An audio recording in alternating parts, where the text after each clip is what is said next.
Welcome to Influential Entrepreneurs, bringing you interviews with elite business leaders and experts, sharing tips and strategies for elevating your business to the next level. Here's your host, Mike Saunders.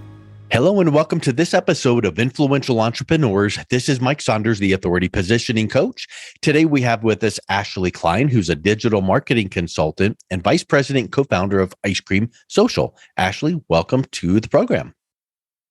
Hi there. Thank you for having me. Happy to be here. Yeah, I'm excited to talk to you because I love the sound of Ice Cream Social. At our church, we have those from time to time, and I love interacting and eating ice cream. So I'm excited to hear what you do and how you do it. But get us started with your story. What's your background? Sure. So as you said, I've been doing digital marketing for the past 17 years now, and currently I'm really focused in on the event marketing industry.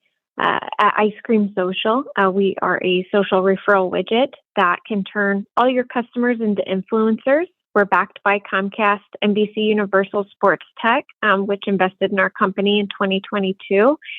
And really, if I get back to the back story of when I was young, I'd have to say what really sprawled my career was a love for video games. And as I kind of went into adulthood, I found that digital marketing is a lot like playing video games. And I love that idea of, always finding tweaks and optimizations that can be done to help you continue to grow your sales and business time over time.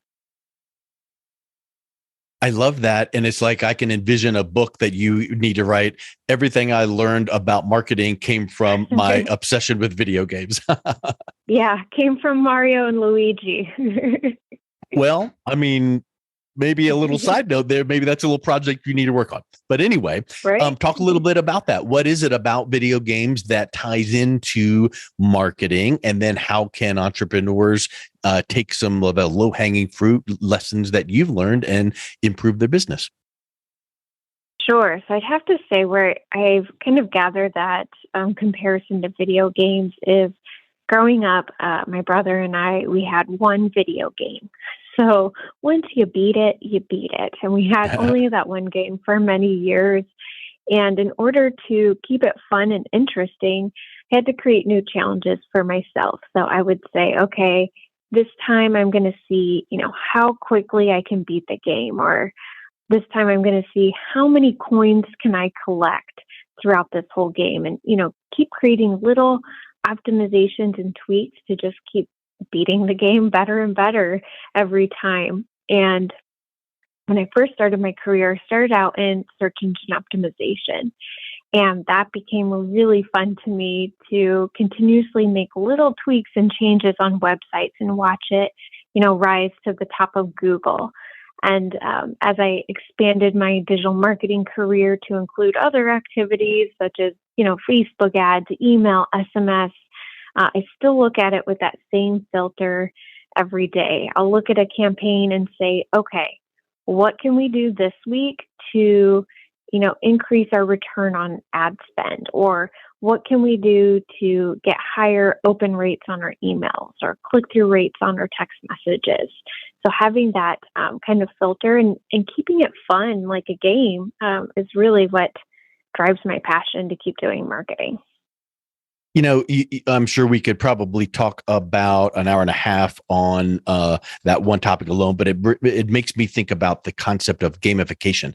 And because we are wired to win or motivate ourselves, I think gamification really is a neat way that entrepreneurs can think about, hey, if I'm doing a certain task and I know I need to do it to achieve this outcome, what's going to motivate me to do it? Well, I'm going to check how many times whatever the case is, or when I hit this metric, I'm going to buy myself a cup of coffee or walk around the block or whatever. So does gamification play into kind of how you are advising your clients on digital marketing?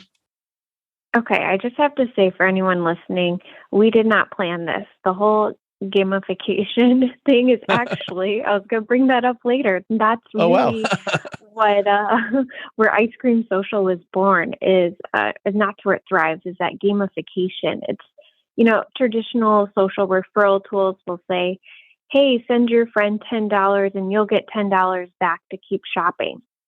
And so what we've done with Ice Cream Social is bring more of that game component to it, where they have a goal to reach and the reward is much higher. Maybe it's a refund on your full order or, a large gift card. And so what we'll do is say, hey, send this promo code to your friends. And if you get 5 friends to buy, you'll get your reward. And by doing that, not only does it make it a little more fun and interesting for the influencer sharing, but if we ask them to get 5 friends to buy, they're typically going to ask, 8 to 12 people to come check out your site.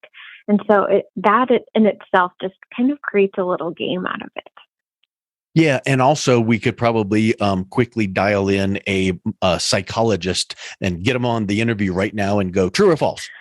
Does achieving things, right? Does it release dopamine? Does it help us with our endorphins when we achieve and we have these? And I know the answer would be yes. And I feel also that an aspect of why we all post what we do on social media is to get responses. Like, check out my thing. And then you go back 19 times throughout the day to go, what did people, look, it was shared, it was liked, it was commented on. And I think that becomes, if we can have a gamification for a business outcome and then metrics all along the way, it's like, hey, good job, you just hit this many, hey, great job, you're almost to your goal of, well, if in the process of doing that, because that's human nature, my business benefits because my people, my tribe, my clients and customers are becoming mini influencers for me, well, that just throws fuel on the fire. Oh, absolutely. And we found that, by turning all of your customers into influencers for you and creating that fun game, it actually helps all your other marketing channels that you have running. It's that whole idea of, all boats rise with the tide. Just by getting the word out there organically through word of mouth and bringing people back to your website, then you can pixel them. Then maybe they'll opt into your email newsletter. And that just supports all the different marketing channels and overall can help bring down your cost to acquire a customer or an order. Yeah, that's a really big piece. And let's talk about now how, because you mentioned pixel and now people's eyes are glazing over going, oh, I've heard about that, I don't know how to do it. So how easy is it to use Ice Cream Social? Oh, it's very easy. We, integrate with all checkouts. Even if you have a custom website checkout, it's just plug and play. We help build the campaigns for you, get you up and running. And the nice thing about Ice Cream Social compared to other marketing channels is it's a little more of a set it and forget it and let it run its, let it do its thing. Let your customers do the marketing for you. It's not something that you necessarily have to be optimizing day to day, but it's fun to watch and it is fun to come up with new tweaks, but it's not quite as intensive as email marketing or Facebook ads. Yep. So I feel like in the old days of learning, I love reading old books, like Think and Grow Rich and all the different ones from the 50s and 60s. And I feel like in the old days of marketing and sales, it was really like, hey, let's read a book from an insurance salesperson who used to work for whatever, A.L. Williams, and they will tell you that word of mouth marketing is huge. Word of mouth, WOM. Yeah. Well, today, digital word of mouth is massive. Well, digital word of mouth is, like social proof. It's reviews. It's posting on your social media to go, hey, if you guys ever need boom, you need to try that. So isn't this a form of digital word of mouth that helps goose that along without having to do the work of it? For sure. I mean, that's where the name Ice Cream Social came from. Like you mentioned, your church has ice cream socials and everyone's there in person talking to each other, talking about where they got, their favorite new dress or what book they're reading. And, back in the day, that's, the same way people would exchange that kind of word of mouth marketing is, at the Mary Kay parties, at the Tupperware parties, at your neighborhood block parties, ice cream socials. And you know what else? And kind of going deeper on, I always love to go, hey, what's beneath the surface? There used to be a commercial. I want to say it was Amco that did this. And it was the, Mhm. I've got a guy. I've got a guy. If you need this, oh, I've got a guy. Because we all want to have that guy or person, right? And we all want to go, oh, Right. you have this problem? I know who to call. We all want to be that one that goes, oh my word, I can't believe you found that funny video, that solution to my problem. So isn't Ice Cream Social a way to incentivize and gamify, social networking, but also it plays into that thing of when you tell your network about my thing you just bought, it kind of plays into that. You want to be the thought leader that has that cool thing. And if you did it, I want to do it too. Absolutely. That's so true. I mean, who doesn't want to be the helpful friend? Yeah. So I think that's a really cool idea. So what other kind of marketing hacks do you find in your digital marketing agency that you're working with your clients with? Yeah. So another thing that I really like to leverage outside of, that referral, digital word of mouth marketing is mastering the game of lead generation.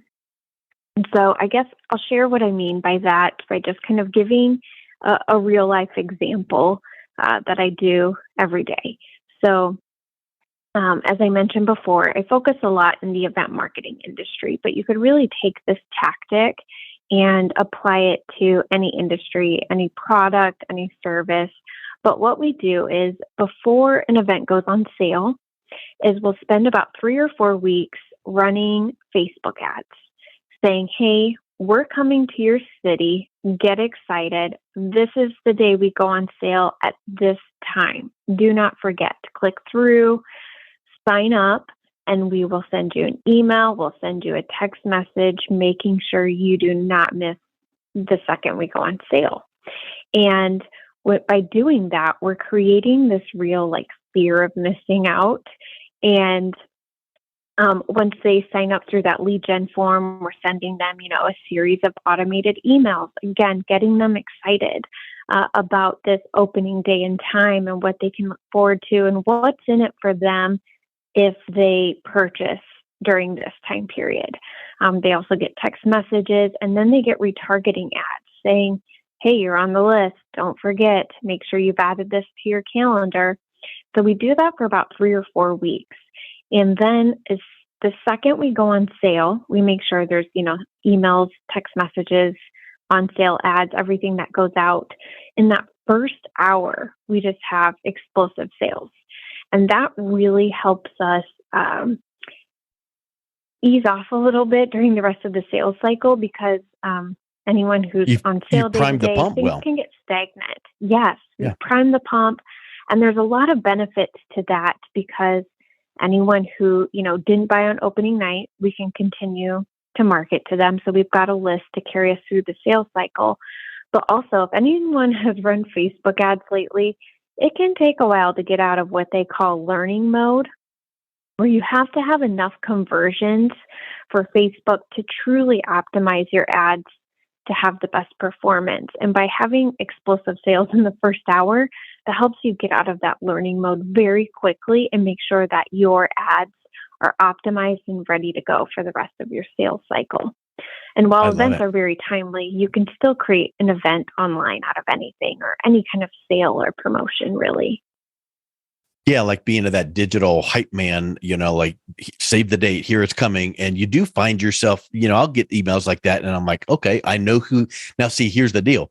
That campaign that you just described will work, but it works way better when your audience fully has the know, like, and trust relationship with you already.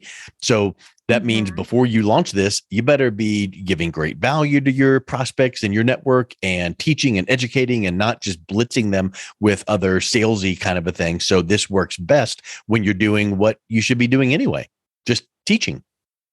Absolutely. And you want to make sure that whatever you're offering, it is actually a big deal. Even if it's for only 1 hour of a very great promotion, promo code, offer, whatever it is, it does really need to be good. And it should be, the best thing that you offer throughout your entire sales cycle. So you don't want to make false claims or, get them all excited for nothing. So once you Yes. deliver, it'll definitely work well. Neat. Well, from a digital hype campaign to the digital word of mouth campaign, ice cream social, all these are wonderful ways to expand your social proof and footprint. So, Ashley, it's been a great pleasure having you on. What's the best way people can learn more and then also reach out and connect with you? Yeah, sure. You can find me at icecreamsocial.io or ashleykline.com. Awesome. Well, thank you so much for coming on today. It's been a real pleasure talking with you. Likewise. Thank you so much. You've been listening to Influential Entrepreneurs with Mike Saunders. To learn more about the resources mentioned on today's show or listen to past episodes, visit www.influentialentrepreneursradio.com.